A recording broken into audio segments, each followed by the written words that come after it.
Robinson Crusoe, so please open your books.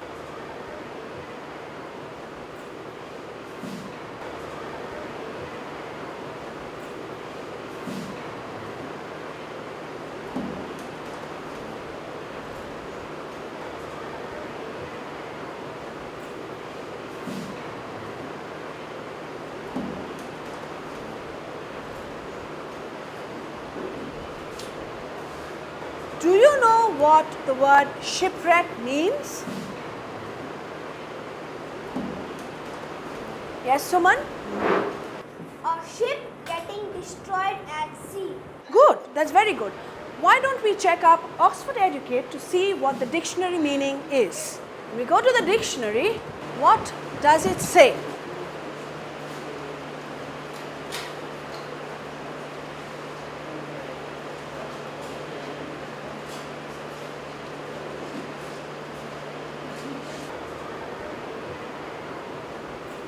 A ship that has been lost or destroyed at sea. Can you tell me about another character who was also shipwrecked? Jonathan? Gulliver. Gulliver was also shipwrecked, and it's very interesting to know. Let's go into the reference section and we'll find out who Gulliver was.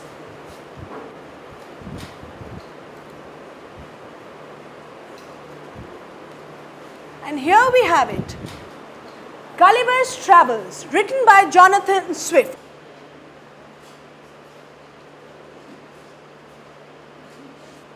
Both were sailors. They were both survivors of a shipwreck and both wanted to travel the world. But there is a difference. The difference is, while we have Robinson, who had a very realistic adventure, a realistic setting, Gulliver's, on the other hand, had to deal with floating islands and Lilliputians and giants, so his was more along the fantastic elements. Let's listen to an audio rendering of the first paragraph. Close your books. I need you to pay attention to the audio.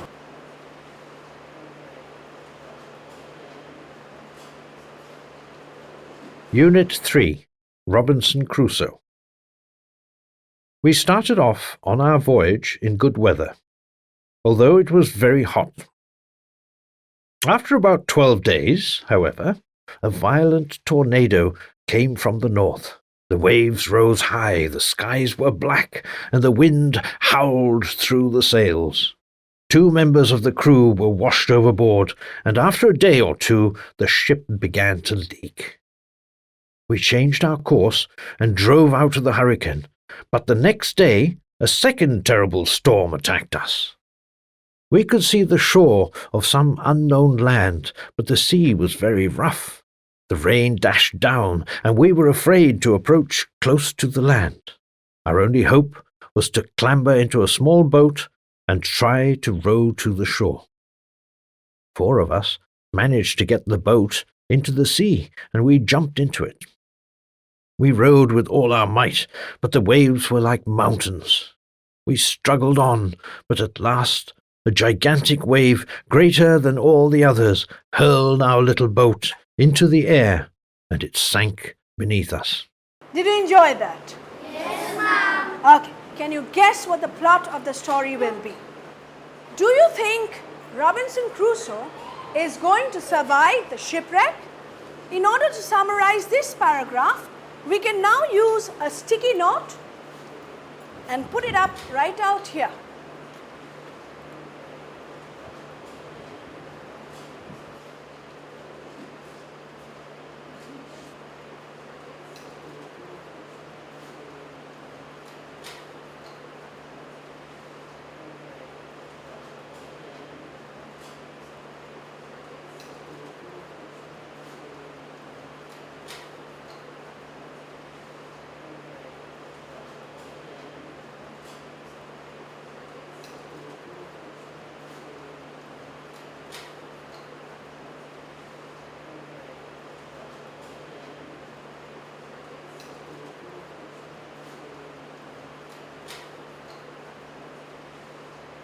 This is called a topic paragraph. A topic paragraph is the paragraph that prepares and orients the reader about what the story is going to be about. It describes the voyage of Robinson Crusoe and his companions, the one that they have set out for. They have survived the first tornado, but the second one has sunk their ship. Now let's listen to the pronunciation of the difficult words in this passage. We hear the pronunciation and repeat after it. You have the list out here. First word. Voyage. That is? Voyage. Good. Next one. Violent. Next. Tornado. Very good. Overboard. Course. Hurricane. Gigantic. Very good. Was that easy? Yes, ma'am. Having done that, let's look at this sentence out here on page 35.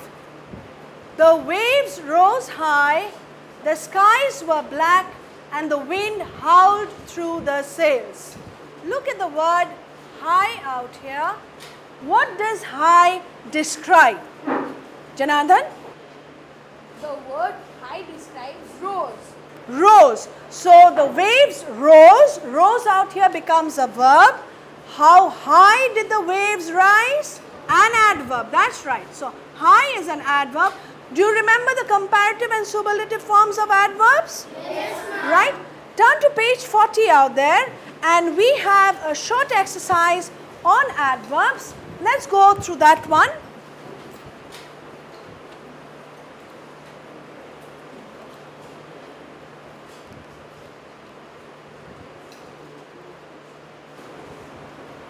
Quickly becomes More quickly.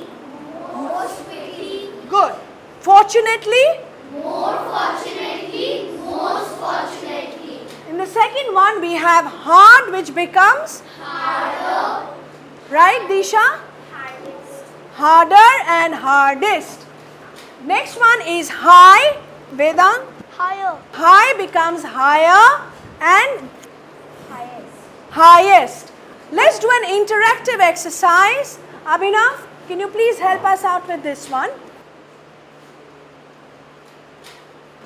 We have hard, which becomes Harder. harder. Harder. Harder turns to Hardest. right. Next one. Badly Worst. to Worst.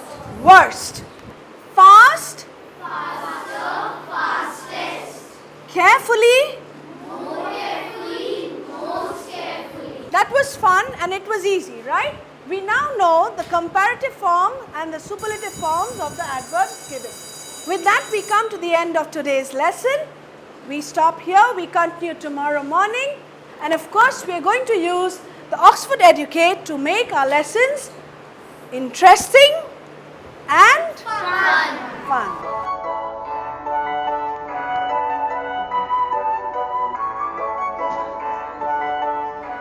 Oxford Educate is an exciting digital teaching aid that integrates in a single resource an e-book with interactive teaching tools and learning materials. Oxford University Press India is delighted to announce that Oxford Educate has won the prestigious India Didactics Association Award for Excellence in the Digital Content and Software in Education category at the International Didac India Exhibition and Conference. The resource includes animations and video clips. He will not see me stopping here to watch his woods fill up with snow. My little horse must think it queer to stop without a farmhouse near, between the woods and frozen lake, the darkest evening of the year. He gives his harness bells a shake to ask if there is some mistake. The only other sound's the sweep of easy wind and downy flake. The woods are lovely, dark and deep. But I have promises to keep, and miles to go before I sleep, and miles to go before I sleep. Audio.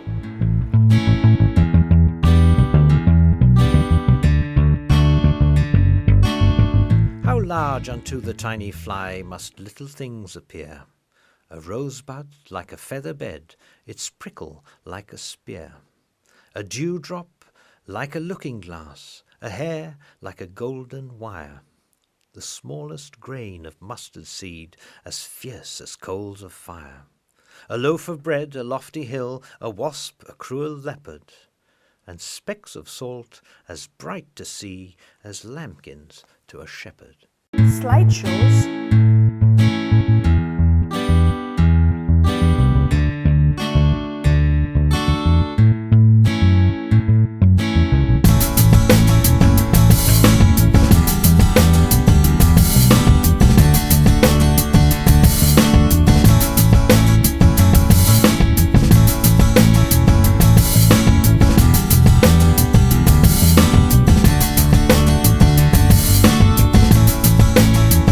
Worksheets as printable documents.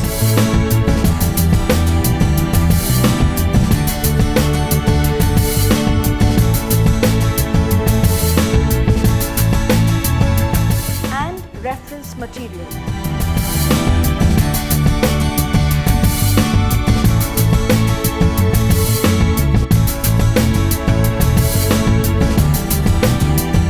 Oxford Educate also includes interactive tools such as Zoom, Spotlight, a highlighting pen, and much more.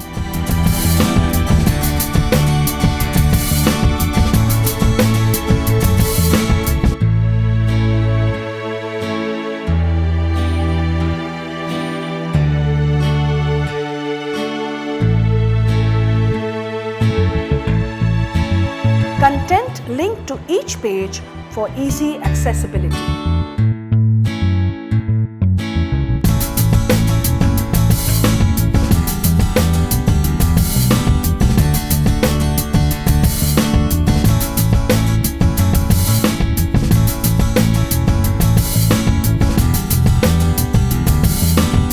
Content grouping for ease of access.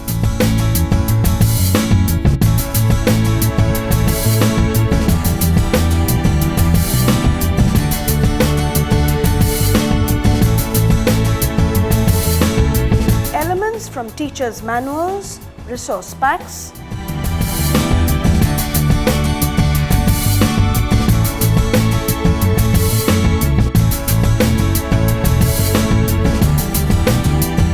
All interactivities and features found in any ebook.